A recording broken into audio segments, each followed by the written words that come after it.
Hey, Brian, we're good.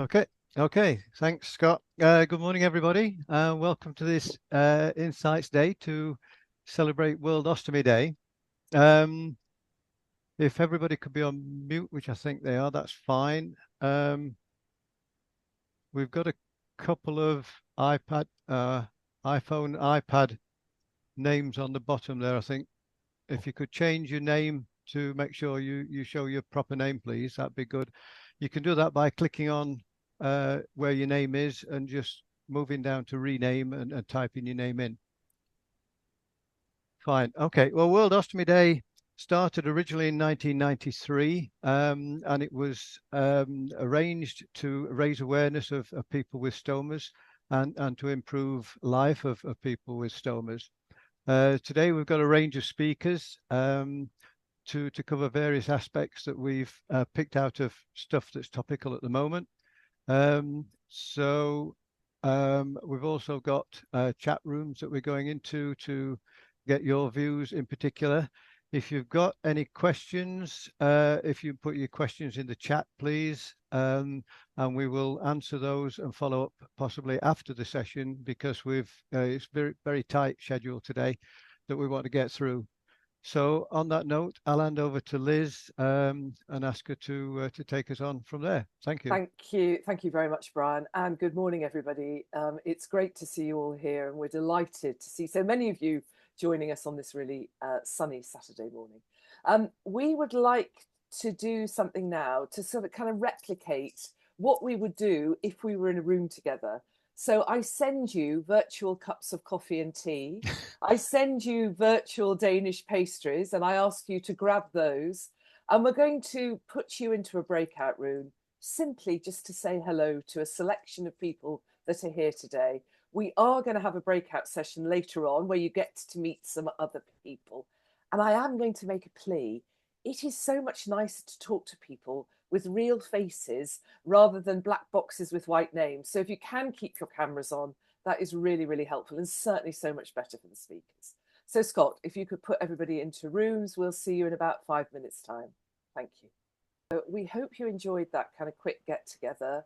And I'm just going to pass now to Brian. Brian, I think you're going to introduce the speakers. Yeah, so yes.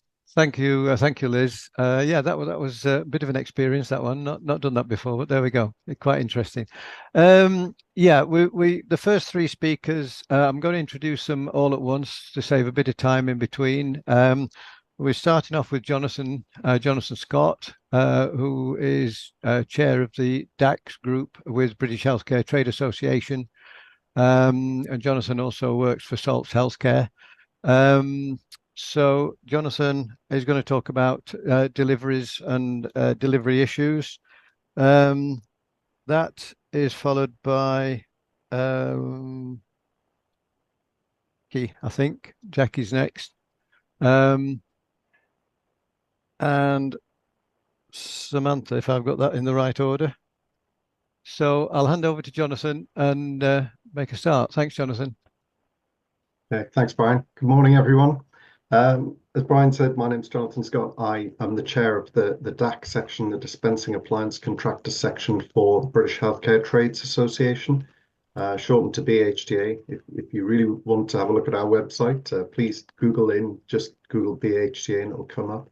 A bit of background what the BHTA actually does. It's a trade association for many medical device manufacturers, and they have different sections for each of the sort of areas that those manufacturers work in.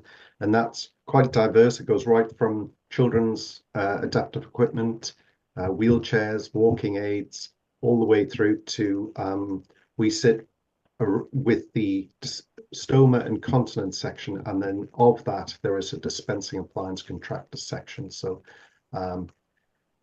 we represent all of those members. So as Brian says, I will declare a conflict of interest. I do work for Salts Healthcare, which is a UK stoma product manufacturer based in Birmingham, and we have a dispensing appliance contractor called Medilink. So that's my day job, which I do that, and then as I say, I chair the DAC section and work closely with the industry in discussions with the Department of Health and also the devolved nations as well, Scotland, Wales, Northern Ireland.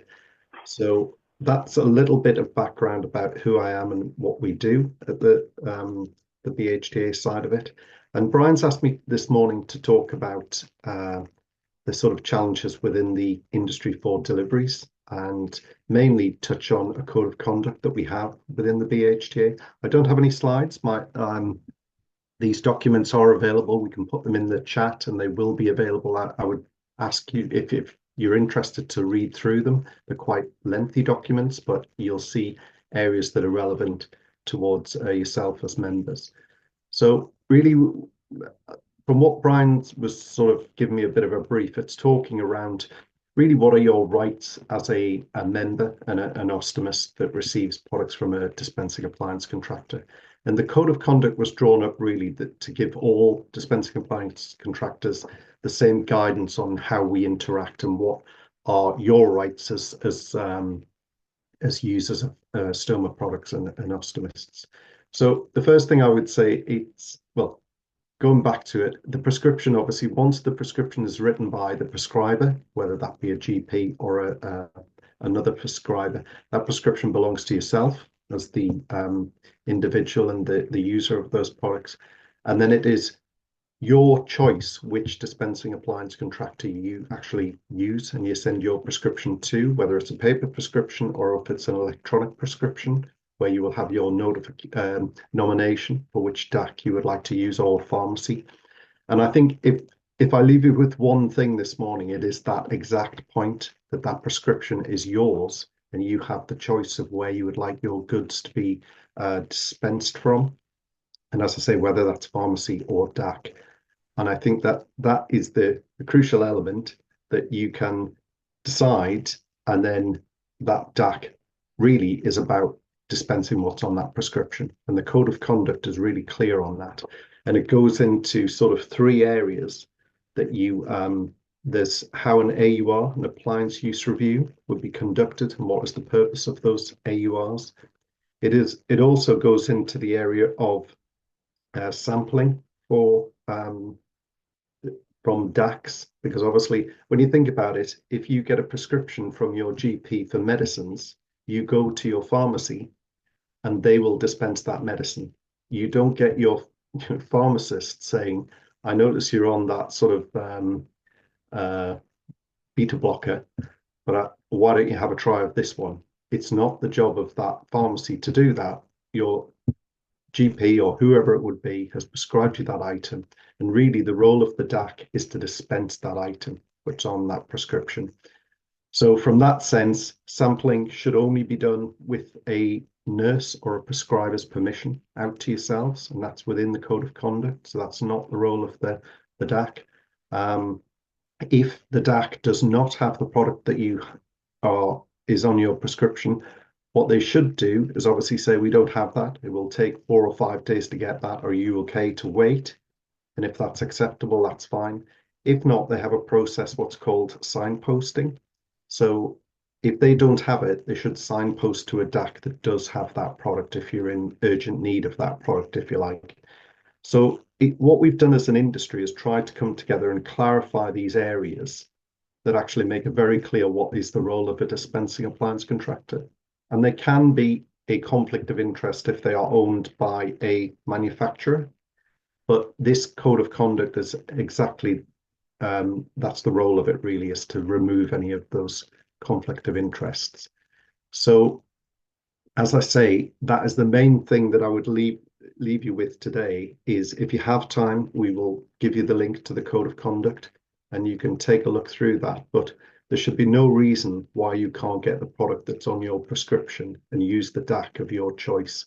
And certainly if you have any issues, I would urge you to raise it with the Urostomy Association, and that can find its way back to us as a trade association, and we can take it up with the dispensing appliance contractor. But as I say, they're the main areas of concern and supply side. I'm not aware of any major supply issues within the supply chain at the moment. but obviously they do come up from time to time, and a good DAC will help you manage that. And as I say, it's your choice. If you feel as though you can get it from somewhere else, you can look. There is a list on the website, on the NHS website. You can Google list of dispensing appliance contractors. The only problem with that is they're in alphabetical order, so it's quite difficult to navigate your way through those. But there is a list of, I think there's about 111 dispensing appliance contractors in England alone, so there's quite a few. So yeah, that is the main area that we've gone through. I'm just looking how much longer I've got left. Probably a couple of minutes. Yeah. Okay. Well, I just thought I would touch on another area that's going on, which obviously is there's a Part 9 consultation at the moment, which is looking at the drug tariff. So that's something just to be aware of. If you would like to know more about that, you can see, if you just Google up Department of Health Part 9 consultation, that is the Department of Health really looking at the supply chain for Part 9 products. I must stress they're not talking about taking them off drug tariff or anything like that. They will still be freely available, but it's more about how products are listed on drug tariff, and there will be a renewal process within drug tariff as well. So that's something that the industry is very involved with. And also, currently, it's nothing to do with urostomy, but NICE, which is National Institute of Commissioning Excellence, is looking at colostomy pouches specifically. And the remit there is, are colostomy pouches value for money for the NHS? So that's quite a detailed piece of work that industry's been working with NICE and the Department of Health on. And obviously that NICE will make some recommendations at the end of that, but we haven't got those as yet. Both reports should be coming out, or recommendations, end of this year, early next year. So it's certainly something to keep an eye on. And I've just noticed Scott's put in the chat the link to NICE, and if you Google, I can't remember off the top of my head. It's something like it's a very strange title. It's a report of people living with a colostomy. So it's the NICE report, but you'll see that on there. So there are two areas as well that, like I say, I don't want anybody thinking that you won't get your products. They are more looking at the structure and the process which is involved in how they assess products more than the actual delivery side that comes through. So, sorry, it's been a bit of a whirlwind 10 minutes, but I think I've covered all the points. But I'm here for more questions later on. So please, and I would urge you, if you're interested, have a look at the Code of Conduct and the NICE and the Department of Health Part 9 review. Thanks, Jonathan. Just to interject briefly, the Part 9 review we have as an association been actively involved with, and there is a report on the website of our response to that that review, and we'll continue to be involved going forward. I think just to put it in perspective, there are about 66,000 items on Part 9 of the drug tariff, of which around about 12,000 have never been used for a good 12 months. So they're trying to clear it out and tidy it up and make it easier to understand. That's one of the jobs they've got on. So thanks for that. Next speaker is Jackie from Hollister. So I'll hand over to you, Jackie. Thanks. Good morning and welcome to your World Ostomy Insights event. I'm sorry to Mark and Shelley, because you're going to hear some of this again. We did our little intro bit at the start. But I'm Jackie McPhail. I'm the Clinical Services Manager for Hollister. I've been with Hollister for 38 years. I've been involved with Stoma Care since 1985, and I did actually qualify at St George's Hospital in Tooting, so that's where I did my nursing training. I also am an independent and supplementary prescriber. So this week I've been doing cover for Stoma Care nurses because it's been their national conference at ASEN and with the World Congress of Enterostomal Therapists in Glasgow. So I've been in London and I've been in Stockport doing cover for them. But today I'd like to present my going to present a very short presentation on some updates for you, if it's going to work.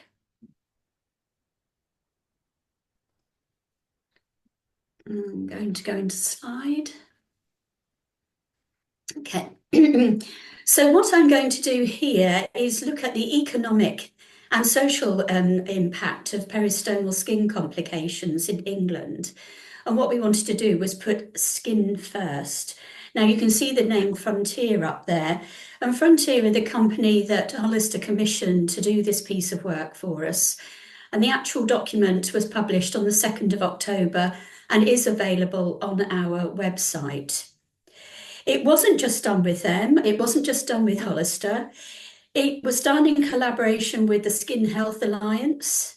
It was done in collaboration with the Urostomy Association, the Colostomy UK, people with stomas, and also healthcare professionals such as stoma care nurses as well.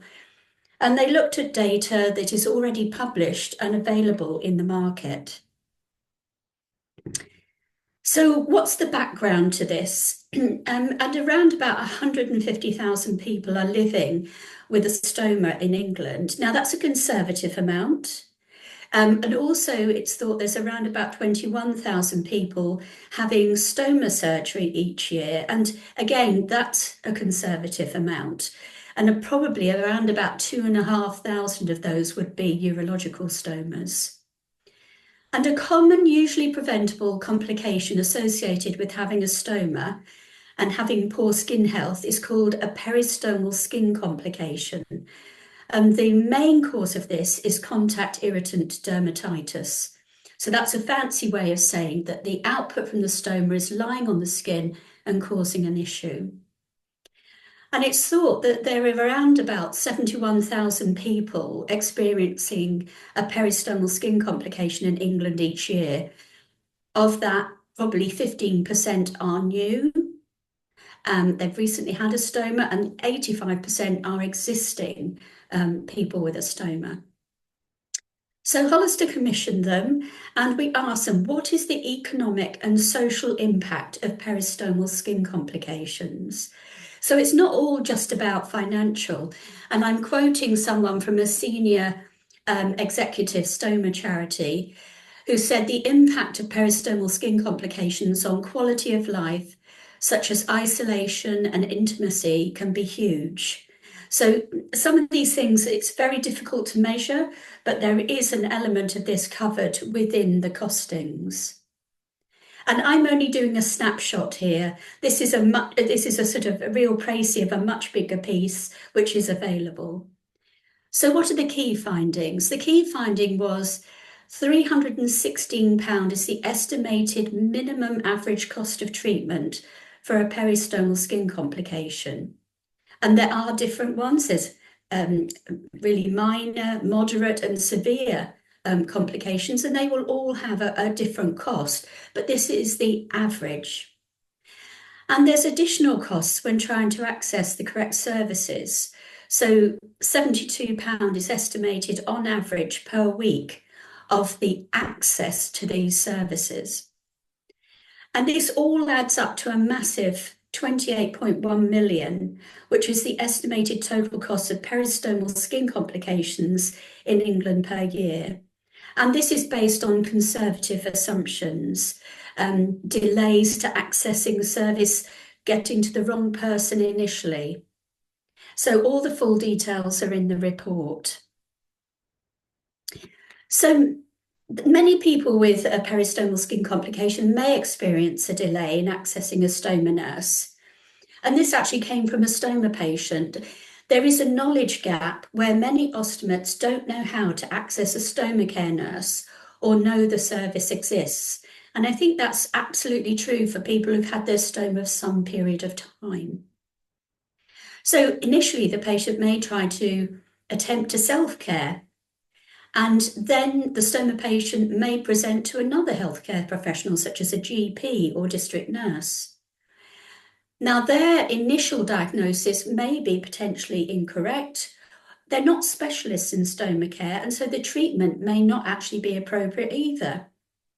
So that delay to accessing a stoma care nurse can actually delay the effective treatment of this skin complication, and it may even get worse in the meantime. And if inappropriate treatments are used, then it's inefficient use of the NHS resources. So the length of the delay depends on the stoma patient's awareness of the local stoma care services, along with the GPs as well. And this came from a clinical lead of a stomal service. She said that there can be a lack of effective communication or a relationship between GPs and stoma care nurses. And this is at times due to a lack of understanding of what stoma nursing services do and are available locally. And the availability of local stoma services as well. How easy is it to speak to your stoma care nurse? And I just wanted to give you a very short story, if I may. And this is a patient of mine who came to see me with a urostomy, had his stoma for some time, but all of a sudden his skin was an issue. So I thought, well, what has changed? And he'd become very forgetful. His skin on presentation, it looked red and blotchy, like a rash. And I did swab it. And he was forgetting how long he'd actually put the pouch on for. Now, we all forget things. So one of the ways we got round that was writing the date on the back of the pouch. As simple as that, that's the date you put it on, and going back to changing it every 3 days, because he was going up to 7 days with keeping the pouch on. Also, good hygiene, cleaning around the stoma using a barrier film wipe. And actually that cleared up without the need of antibiotics, which if we'd have just gone by the swab from his skin, it did indicate the need. And I did write to his GP to say, no antibiotics are required, this is resolving nicely anyway. And one of my colleagues, Sharon Coleman, did write an article whereby some patients are given antibiotics if they go to see their GP for skin complications, which may not be necessary. And of course, then there's the risk of resistance to antibiotics. And especially for the people with a urinary stoma, you absolutely do not want that, because of course, you have also the risk of urinary tract infections. So you absolutely do not want to become resistant to antibiotics. That really is the end. I said it was going to be a really quick, short, snappy little presentation, but the full report is there. And for any further information, my colleague is supporting me today. Gavin, he's hiding in one of those little blocks in the background there. So if there's any further information you need, please speak to Gavin. And if you do think you have a peristomal skin complication, please do speak to your stoma care nurse as soon as possible. Don't think, oh, she's going to be too busy. And when you do speak to her, give her as much information, or him or her, as you can, and make sure they know exactly what you're seeing. Give them as much information. Where is the skin discoloured? What is the discoloration? And if possible, send them a photograph, but don't delay in speaking with them. So thank you so much for your time. I think, hopefully I haven't gone over. Hopefully I've stuck to my time. And I will be staying on for the rest of the event today. So thank you for listening. Thanks ever so much, Jackie. That was excellent. Moving quickly on now to Samantha, who's going to summarise the results of the recent survey that we've done of members. So over to Samantha. Good morning. Today I'm going to be exploring some of the initial findings of our recent State of the Nation survey. I'm going to be referring to lots of stats and some quotes from respondents, so please forgive me if I drop my eyes and just refer to my notes as we go along. As you know, September was Urology Awareness Month, so we wanted to harness the opportunity to launch a bold new survey, a State of the Nation survey. And the aim was to uncover the experiences of people before and directly after their urinary diversion surgery, but also in the longer term as well. And we launched the survey because facts and figures around urinary diversions are scarce, and patients' needs are often eclipsed by more common ostomies like colostomies and ileostomies. So we wanted to make sure that urostomates had a chance to have their voices heard. And we hope that responses would identify the gaps and the strengths in urinary diversion care, so we could work with stoma nurses and work with suppliers and others to bridge those gaps. But before I plough on, I must just qualify that the survey was promoted and completable online only.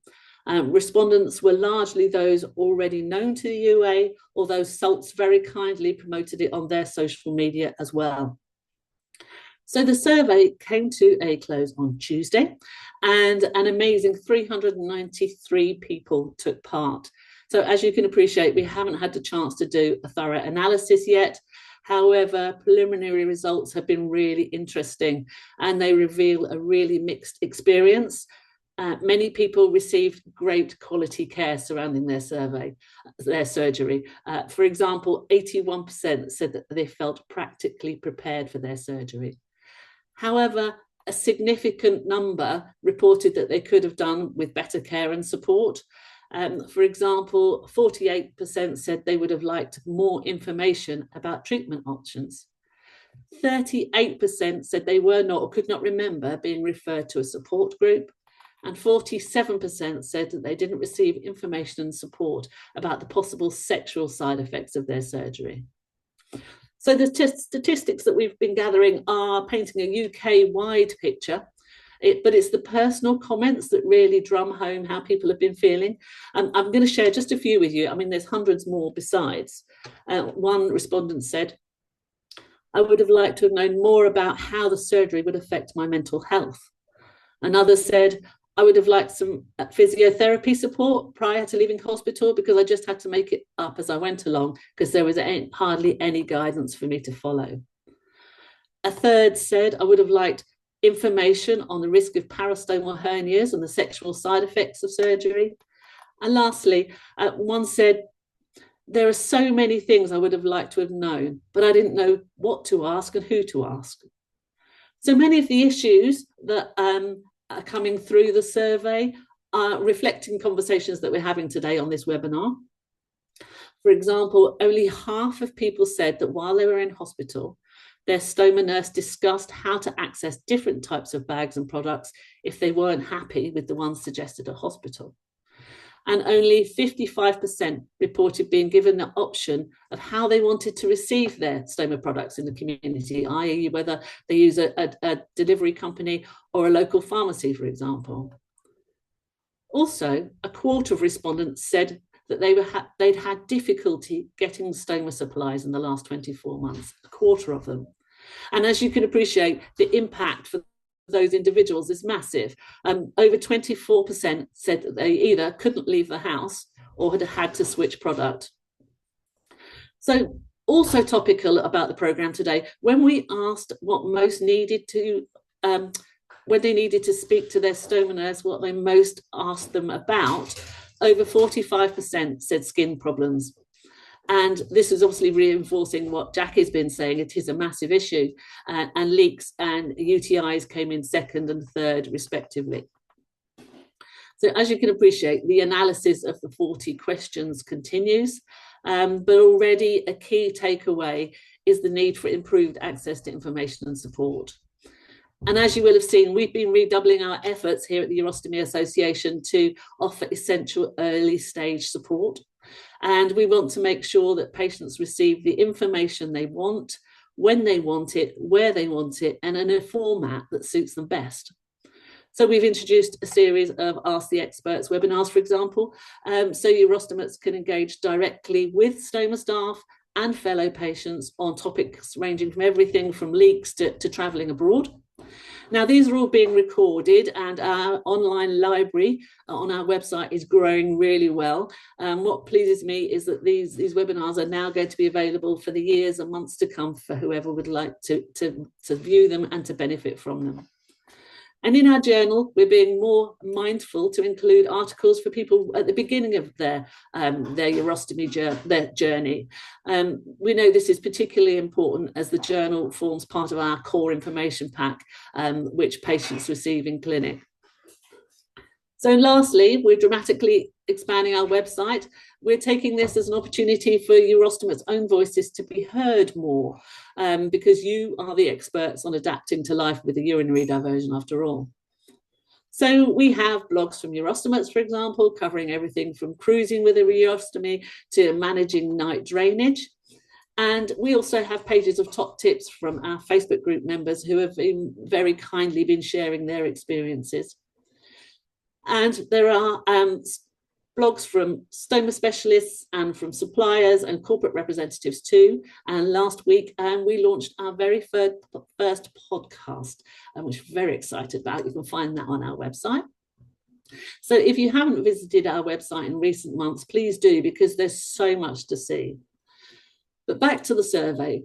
We hope that the insights will enable us to develop a urinary diversion charter, a clear call to action for politicians and healthcare leaders to ensure the very best care for everybody going forward. Thank you. Samantha, thanks, Samantha. Yeah, that's great, and thanks to the three speakers for keeping spot on time. Thanks very much indeed for that. So I'll pass over to Liz now, I think, who's going to put us back in our rooms again.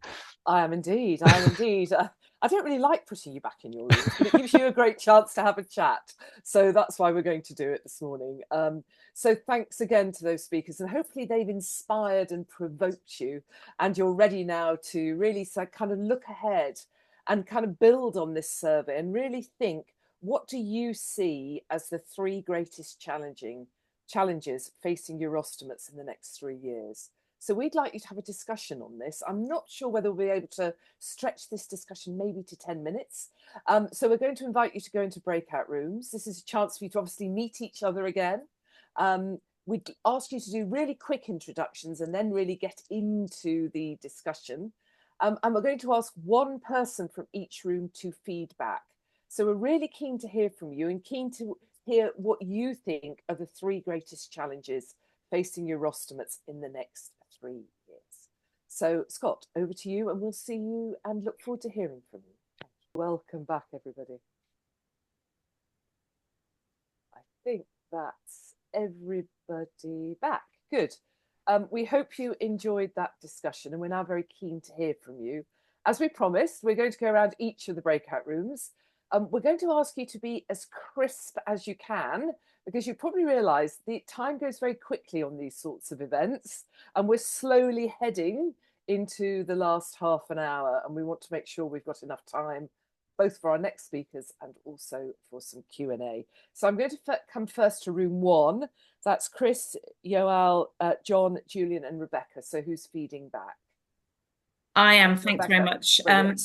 So our sort of three issues, first one was stretched resources. So that's in terms of that there's too few professionals. They do an amazing job, but they are certainly stretched. So we definitely need more investment in healthcare professionals, both in terms of recruitment and retention. The second challenge that my team found was getting through to suppliers. So sometimes that can be challenging. Sometimes you can't always get your call through. Emails seem to be okay, but some real issues around suppliers, and sometimes suppliers changing something and not being aware that had happened. But certainly making sure that user to supplier sort of line was really open.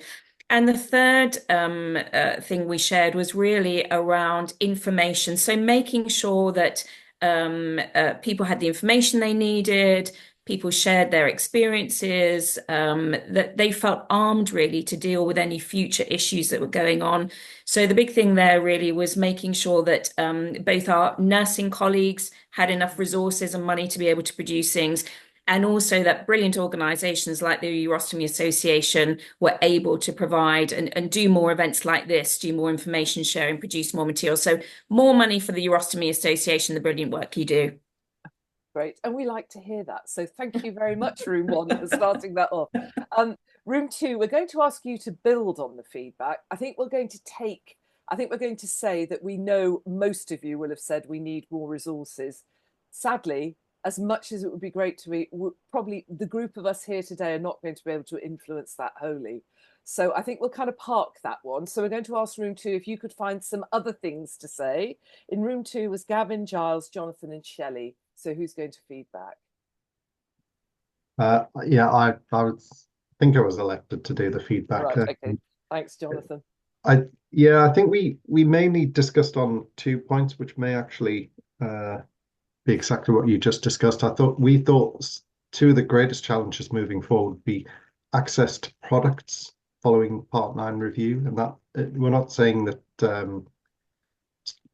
urostomy products wouldn't be available, but maybe changes in pricing is going to put more pressure on manufacturers, so it could lead to less innovation within the products, but also some accessories and some products may not be potentially. You'll always have a product, but maybe not the full range of products will be there. And then on the back of that, the second area is access to NHS resources. I think exactly the same as the NHS is under such pressure, and that's really what we looked at, is that I think this pressure is everywhere, exactly what we've just said, and that spills out into accessibility of the correct product, the right product for the right patient at the right time, and then also access to the right service at the right time for the right individual. So I think we only did 2 really. No, that's fine. That's fine. And I think that was an interesting build around innovation. I think it's not only access to products, but it's also sort of enough within the system to enable innovation around products. Yeah. Thank you. Room 3, I'm coming to you. So this is Dave, Dieter, and John. So who's feeding back?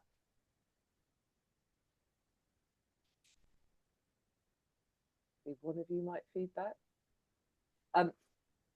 Dieter, you're on mute. You're on mute. So would you mind unmuting?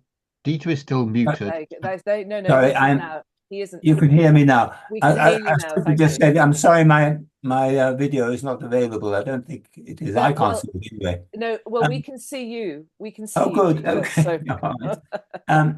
Well, of course, we spoke about underfunding as well, but we passed that by. The second point we felt we made was that it's sometimes difficult to get a hold of a stoma nurse. So that's, I suppose, a similar problem to underfunding, a shortage of stoma nurses. Moving quickly on to the third point, I felt that we weren't told that we have a complete freedom to choose which suppliers to go to. The tendency is to stick with the supplier that is recommended by the stoma nurse when you have the operation, and you stay with them. But I think it's important to know that you have complete choice to who you go to, and if you're not happy with them, you feel free to move. You're under no obligation. So I think those are the 3 points that we discussed briefly. Dieter, thank you. And thank you for unmuting. And it's really great to see you. So your video is on, so we appreciate that. Good. Pity I can't see myself. Yes, I think that's a really interesting one around the freedom to choose. And in a way that feeds back, doesn't it, to having the right information and knowing what's available in order to be able to make those decisions. So brilliant. Thank you very much, room 3. Room 4. As we go through these rooms, it gets more difficult to build. So we're going to ask you to really think about anything else that was in your discussions. This was Clive, Helen, Jasmine, Mark, and Samantha. So I'm hoping Samantha doesn't feed back. So I've asked one of the others to feed back. That's Clive, Helen, and Jasmine and Mark. So who's going to feed back? Hopefully one of you might feed back. Were you volunteered, Samantha? Oh, hi. I very rudely nominated myself, and okay. I'm sure Helen was there too. No. Okay, Helen, are you going to feed back? Yeah, I can do that. Okay. Oh, thank you. Yes, of course, we had the same as everyone else in terms of the financial costs, in terms of both individuals and in NHS. Another one was in terms of the pre-operative sort of advice in terms of choices and equipment, and I think very much on that pre-operative, making sure as much information gets through to colleagues as one of our team on our breakout room was very much at that stage. Another one was actually thinking about, are there anything that we can influence in terms of preventative strategies, in terms of avoiding people with whatever need it is that is causing the need for urostomy? Is there anything that we can do to raise awareness and build strategies to minimise the numbers in future? Did I miss anything, Samantha? Brilliant. Thank Spot on. you. Thank you, Helen. I think it's really interesting, that final point that you've raised around prevention, because that's obviously going to be one of the key missions of the current government, health prevention across the spectrum. So I think that's a really interesting angle for the UA to think about. Thank you. So we now move through to room 5. This is Jill, Jackie and Nikki. So who's going to feed back? Hello, I'm feeding back. Thank you very much, Jill. So in our group, there were 2 urostomates, both of us are newbies. And so I think our main feedbacks, in addition to what people have already said, was about our experience about being relatively new, people with bags. We have both experienced real challenges with the supply chain, and just feeling that, initially trying to sort out your prescription, and you've got so many people involved in terms of the supplier, your GP, the stoma nurse, and we've had, we've had so many extra calls, we've had to make visits to the GPs, not getting the right things. And so we would put a plea in terms of, you're having to deal with that when it's new, you're vulnerable, you're trying to get over the operation. So actually a plea about looking at how that can be streamlined. And one of the things that has really surprised me with my supplier is there's no online tracking system. So I have to phone and you sit for ages, and then, I don't get details of what the order is, so there's scope for mistake. They send out a request for the prescription, then eventually the GP sends it back, then they process it. And the first time I hear anything is when it's out with the courier. And if we order online, normally we immediately know with anybody else, any other private sector provider supplier where it is, what we've ordered. So it seems to me in this day and age of technology that ought to be possible, and it just puts a bit more peace of mind around everything. Absolutely, absolutely. Yeah, that's a great shout. And something actually that you've got lots of suppliers online today, so that's something they can take back. But yeah, and it struck me when you were describing, it's a bit like bouncing between. I mean, this is the problem, isn't it? It's bouncing between parts of the supply chain. And I think it was interesting, your last phrase, which was having peace of mind. So perfect. Jill, thank you so much. That's great. And I just add one other thing. It's again about innovations in sort of developing bags. Again, for both of us, we would love something that tells us if we're relaxing and forgetting about it, when the bag's getting full and you need to empty it. I think there are some interesting apps that I think people with colostomies use. So there maybe is some lessons to learn from across the kind of ostomy world, as it's World Ostomy Day. So brilliant. Thank you so much indeed, Jill. And new insights from people who are new are really, really, really important. So thank you for those. So we finally come to room 6. This is Amanda, Brian, Jeffrey, somebody called iPad, which I really don't want to call you, and Mary. So who's going to feed back? I'm afraid that's down to me, Liz. Oh, Brian. But we've got some new things for you. Oh, good. The first one was access to toilet facilities generally around the country. The fact that a lot of public toilets are closing, and there was reference made to a scheme in Holland, I think, where shopkeepers, people are allowed to go and use toilets in shops for sort of paying a token amount. This also cropped up in Edinburgh a few years ago, where the public toilets were being shut down, and shopkeepers were being encouraged to let ostomy patients use their toilets. There was that one.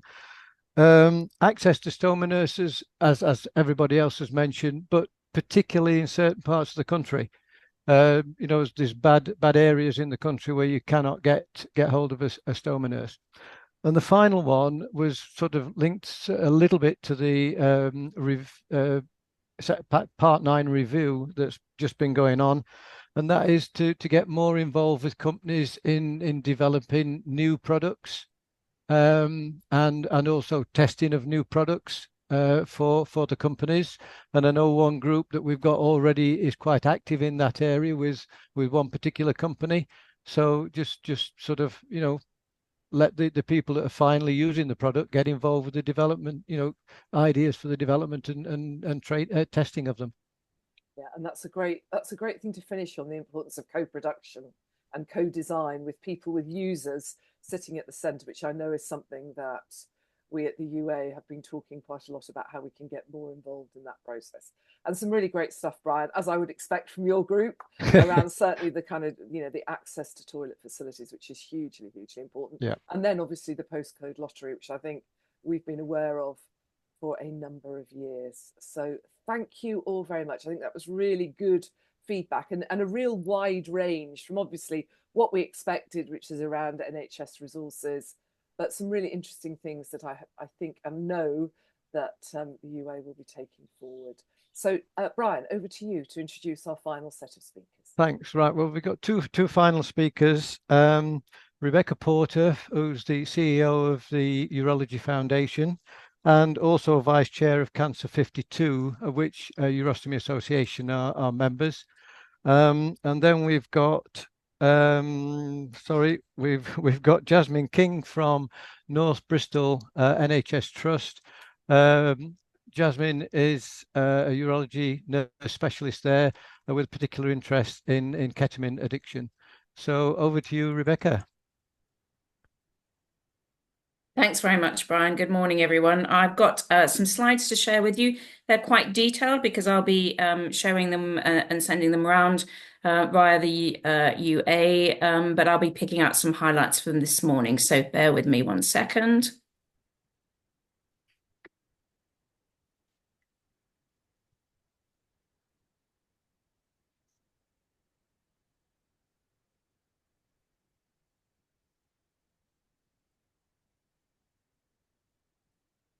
There we go. So good morning, everyone. I'm Rebecca Porta. I'm the Chief Executive of the Urology Foundation. I've been involved in urology for something like 14 years. And this morning, I'm going to be talking to you about our new research strategy, which we launched earlier this year. A little bit about the Urology Foundation. We were set up in 1995. We'll be celebrating 30 years next year, and we work across three quite clear areas. One is we invest in research. Secondly, we support our urology community through training and education programs. And thirdly, we are actively involved in raising awareness and campaigning. So very much about ensuring that we raise awareness of a range of urological cancers and conditions, and also that we take our knowledge and our expertise and we look to campaign, change policy, and really improve the patient experience. Over the last 30 years, we have funded in excess of about £10 million worth of research, some really exciting work that we've done, and it's really led to some better understandings around urological cancers and conditions. These are some of the highlights over the last 10 years, and I'm just going to pick out a few of them. So Botox for overactive bladder and incontinence has been really key. Prostagram, which is looking at MRI scanning for those of you who know a little bit about prostate cancer or have been perhaps affected by prostate cancer. There is a big debate around screening, and Prostagram is looking at rapid MRI screening and scanning as a potential screening tool for prostate cancer. It's taking place in a really, really large trial that's going on at the moment.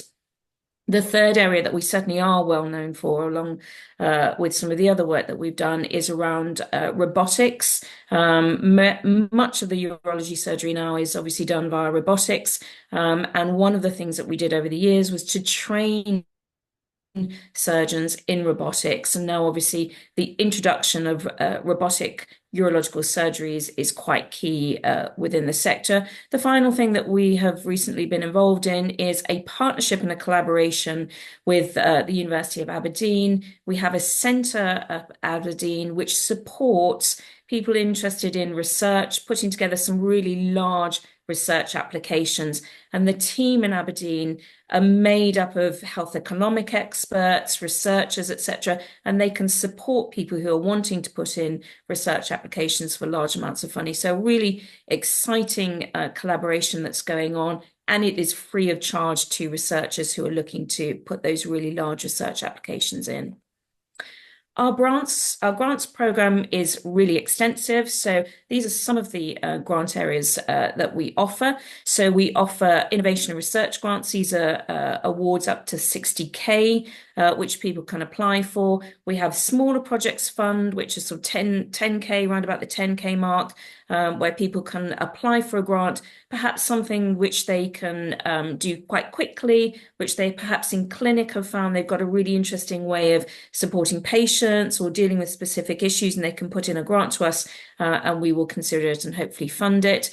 We offer lots of fellowships, and the other area that we're really committed to is supporting our urology nursing community. So we offer awards, Nurse of the Year awards, we offer travel and study grants to our nursing community. A recent new innovation which we've got, which I've put up here, is a UTI research initiative, and several people this morning have touched on UTIs. We are doing a lot of work in UTIs. This is really an area that needs to be raised up on the agenda, and people need to be much more aware of UTIs. This particular research initiative that we're doing is inviting people to apply for a fund for a grant. We've got 250K in the pot, which was generously donated to us, and we're really inviting people to apply and to put in a sort of expression of interest to do some exciting work in UTIs. So our research strategy was launched, as I said, earlier this year, but it has been a couple of years in the making. So I joined the Urology Foundation at the start of 2022. Two areas that I wanted to explore in our research. One was developing a patient and public involvement program. So that was bringing together patients, people with an interest in urological cancers and conditions, and joining them up, getting them engaged with the research community so that they could help to shape research, they could input into research concepts and research studies. This was not taking part in clinical trials. This is very much bringing the two groups of people together. We do have a public patient involvement program called PPI for short, and I'll be giving you details of that if any of you would like to be involved in it. The second area that I looked at in 2022 was developing our research strategy. And for us, the starting point was to go out to all of our stakeholders, who you can see here, to ask them, what should we be investing in? What are the disease areas that we should be investing in? What are the sort of grants that we might be considering? How can we really change and improve the patient experience and really make a significant difference in the understanding and awareness of urological cancers and conditions? The questionnaire which we developed went out to several different groups of people. So we slightly changed it for different groups. So one was healthcare professionals, the other went out to patients and carers, and the other went out to our stakeholders. So that was charities such as the UA. We went out to people like the Royal College of Nursing. We went out to the British Association of Urological Nurses, the British Association of Urological Surgeons, Fight Bladder Cancer, etc. So we went out to lots of our different stakeholders, and these are some of the results here. And the really interesting thing is bladder health, bladder cancer, incontinence really came out as a key area that we should be investing in going forward. Soon after that was prostate cancer, which you might imagine given the numbers of people who are affected and diagnosed by prostate cancer. But you can see here some really interesting outcomes, particularly in the sort of first slide here. So what are the disease priorities? And as you can see, you know, bladder health, bladder cancer, etc., is really coming out pretty strong. This is the other set of headline results I wanted to share with you. So where can we make the biggest difference? Where can we really sort of raise awareness, etc.? And again, bladder health, prostate cancer were really, really key across some of these different areas. You will get the opportunity to have a look at these slides. You can drill down a little bit more into the data, but really what we were hearing loud and clear is really bladder health was a key area for us. What we then did was, taking all the outcomes and the results, we developed our strategy. So this was a sort of third stage of developing the strategy. And what we really did here was to come up with 4 pillars, 4 really clear periods where we wanted to invest, where we wanted to do some really exciting and innovative work, but to see care, treatment practice is really the best in the world. Really trying to beat urological cancers and conditions, really transforming both the experience of our healthcare professionals and patients and bringing people together, whether that's patients, whether that's urology community, but it's all about collaboration. And really the 4 pillars, this is the first pillar, which was really about leading a transformation. So looking at things like new technologies like AI, looking at, where were some of the areas that we wanted to invest in, and making sure that we got the investment that we needed in order to do this work. So where could we, for example, understand urological cancers and conditions? So what were some of the areas such as health inequalities that needed to be looked at, genetics that perhaps needed to be looked at, social factors, etc., that needed to be looked at? Understanding the factors driving neurological cancers and concerns, and as I touched on just previously, what are the things that make people more vulnerable to perhaps developing or being diagnosed with a cancer or condition? So is it about your ethnicity? Is it related to your sex? Is it lifestyle? So really looking at what we could do to try and understand these conditions and cancers better. And on the back of that, how we could then identify new ways to both diagnose, treat, and manage them. And also it was key for us to look at, kinder treatments, more effective treatments. This here is Samantha Conroy, who is one of our researchers and is well known in the urology field.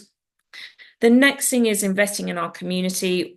We wouldn't be here without the wonderful support of our community, our nurses, our surgeons, etc. And really it's about giving back to that community, making sure that they've got all the tools that they need, whether it's fellowships, whether it's training, etc., support, and also making sure there were opportunities to bring them together. So that's attending conferences, running our own opportunities to network and share experiences and disseminate their outcomes and information. And the 4th thing is very much about you as patients. So taking all the research and making sure that we could drive change. And we have a fantastic director of communications who does a lot of work, does a lot of policy and campaigning work for us. So really making sure that we could take some of the research learnings and drive some change based on what these learnings were telling us. So putting patients first, that's really key. Our PPI program is really key. Ensuring that we could share with patients, what our research was telling us. And as I said, driving change. The document that you'll see on your screen on the right-hand side, this was our urology pledges document. We brought it out pre-election, and it's a document that we're using now. And it's really all about driving change, better investment in urology. So we launched the strategy in July. We had a reception in July, which was really exciting. We brought together our stakeholders, shared some of the key outcomes. In terms of how we take it forward, it is obviously 2024 to 2028. We are going to be looking at, what we're achieving over the years, ensuring that we really are driving that change. We're going to be launching an appeal to help raise money for our research. So it's an exciting time ahead of us. The document is available free of charge on our website, or you can contact us to get a copy of it. And as I said, if any of you are interested in learning more about our patient public involvement program, please do email us. We have a lovely member of staff who runs the program along with myself. She is on annual leave at the moment, but if you send her an email, then she'll come back to you as soon as possible. Any further information on our research, any information on our grants, I know I've got a couple of nurses in the audience today. Please do have a look at our website, and the information is all there. So thank you very much for the opportunity to join you this morning. Thanks, Rebecca. That's great. So we'll move quickly on to Jasmine, if we can, please, on the ketamine. We're running a little bit behind. Hiya, I'll be as quick as I can. Thanks. I'll just share my slideshow. Has that worked? Yep. Yep, it has. Yeah. That's great. Sorry, I'm not very good at this. Just So I'll talk while I'm trying to do it. Just hit the present button at the bottom right, please. Yeah. Do what? Yep, that one. Okay. Oh, right. I'm Jasmine. I'm a functional urology nurse in Bristol. I don't look after patients with cancer, so everything I do is benign functional urology. So I'm going to be talking about a small but growing group of people who have urostomies, and their patients who have been affected by ketamine use. So I'll just do a quick thing. So ketamine is a drug. It was discovered in the 1950s. It's used in a range of different areas. Vets use it. We use it in healthcare, and it's used recreationally. It became really popular in the UK rave scene in the 90s. It's illegal in the UK. It's a Class B drug, and you can go to prison or have very heavy fines if you're caught in possession. Why do people, sorry, I can't see the whole, there we go. So why people use it, so it's very cheap compared to other drugs. So it's about £20 a gram, whereas cocaine and MDMA are about 40. So it's a cheaper alternative for people. You can get high quite quickly. The effects of it are short-lived. People take it who have suffered with trauma because it's good as a dissociate medicine. It's used to treat depression, and people self-medicate depression. It's a really good painkiller, so that's why a lot of our patients take it. As with all drugs, social reasons, you do it with your friends, and it's part of your social life. It's also got a reputation as being a safe drug because people don't really overdose, and the health risks are not really that well known about by people. So part of my job is trying to raise awareness that it's not a safe drug, even though you don't generally overdose on it. There's a lot of problems with health in general. So the effects, it makes people feel like they're having an out-of-body experience. You can feel very relaxed, like you're floating, buzzing. You can feel detached from wherever you are. Some people describe a near-death experience, which I don't know why you'd want that, but that's what people do. And it lowers people's inhibitions. It also has quite a lot of adverse effects, so nausea and vomiting, palpitations. People can get into accidents because it can decrease the ability to process pain. It can make you feel quite dizzy. It can cause gastrointestinal problems and liver problems and bladder problems, which is what I'll talk about in a minute. There's many costs with taking ketamine. So there's financial costs, obviously, can lead to unemployment if people spend all their money. There's social costs. It can lead to people having breakups of their family, their social groups. There's an emotional cost, and also there can be a cost to life. There have been deaths related specifically to ketamine as well. Because the effects are short-lived and tolerance can occur quite quickly, people end up taking larger, more frequent doses to get the same effects that they previously had. So we use ketamine in healthcare quite a bit. So we use it in anesthetics, pain relief, depression, and there's some use in epilepsy. But we're not really concerned with those because it's controlled small doses. The issue that we are having is recreational ketamine use, and that's what really leads to the bladder problems that people have.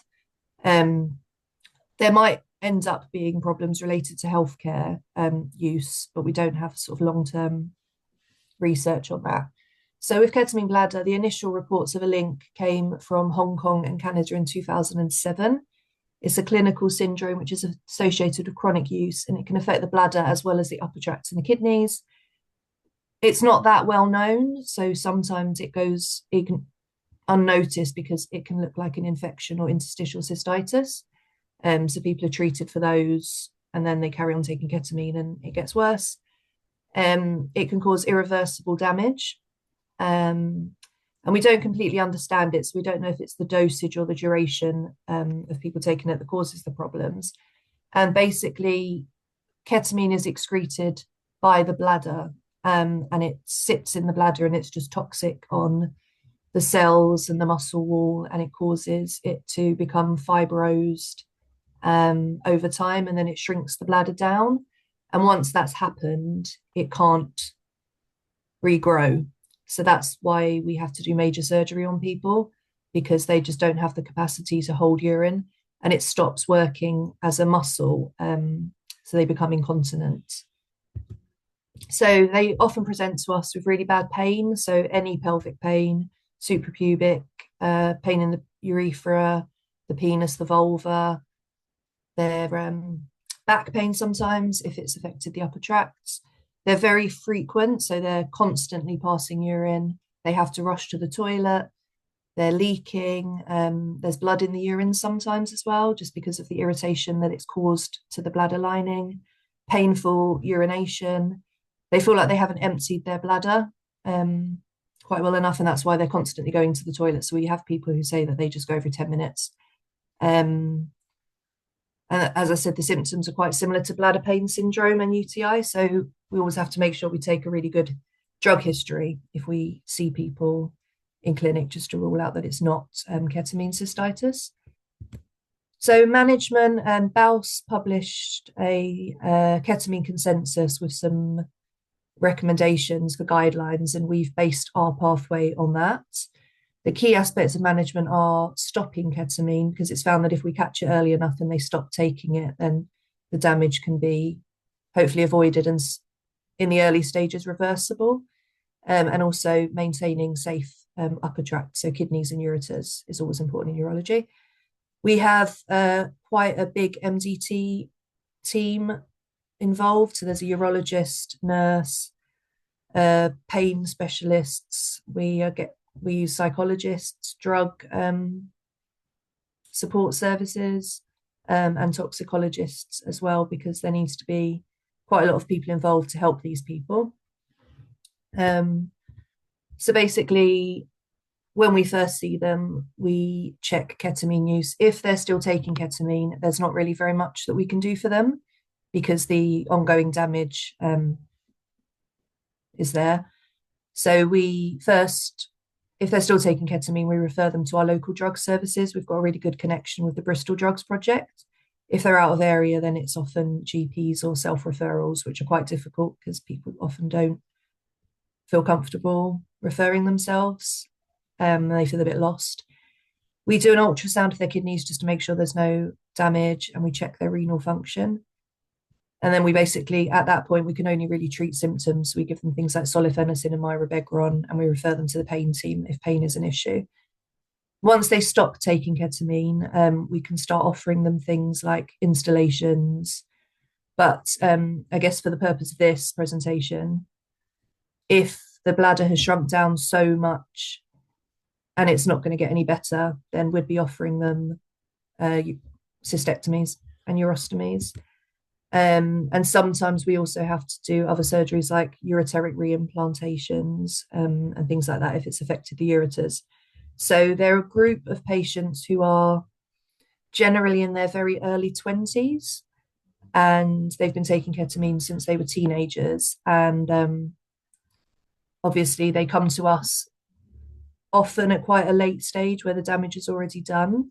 And then we tell them that the only thing we can really offer is a major surgery, like a cystectomy. And, you know, as you can imagine, that is quite distressing for a lot of them, because that's going to be lifelong. And, you know, I don't think it's not what they were expecting. A lot of people who started taking ketamine very young didn't know of any problems it could cause with the bladder. And then they come to us and we're saying, well, that's it now, your bladder's done. So what we try and do is engage clinical psychology. We're trying to get someone in our team who can support them through that. At